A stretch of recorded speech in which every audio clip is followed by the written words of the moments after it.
Hey guys, welcome back to the channel. Figured I'd give an update on this car. This is the 2012 Pursuit that I figured needed cam and lifters. Well, this is it running after getting it put back together.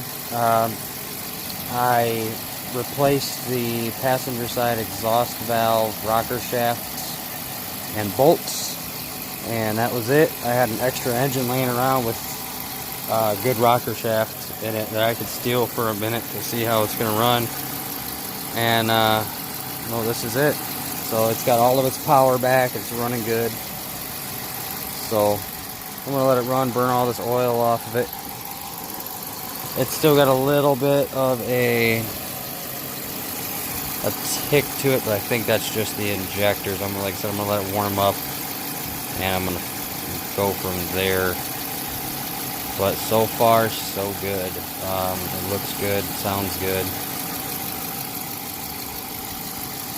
But yeah, this is this rocker stud literally twisted out by hand. And look at the threads. It had been ready to break for a while.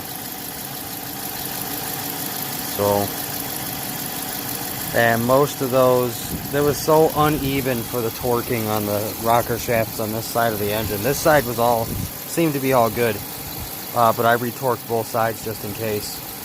But this side, some of them were hand tight, some of them were too tight. It was, and this one here literally came out with my fingers. So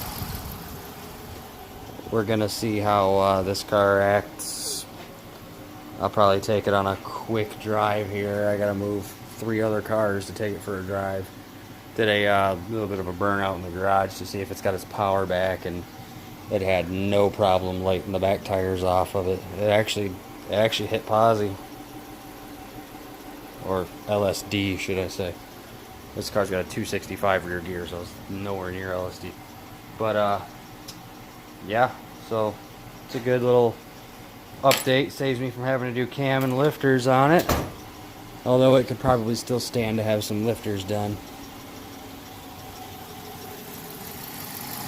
It's idling down pretty low now. This is the quietest this motor's ever ran. I blew all the spark plug holes out with an air compressor, so all the old oil's out. I just got the coil pack sitting in there for now, because in case I needed to pull it all back apart, I didn't want to deal with putting everything back together 100% and having to take it all back apart. But yeah, so that's great. It's good news for me. Saves me some work, at least for now. So I'm gonna end this here, and you know, if you like the content, subscribe, and you know, hit that notifications button.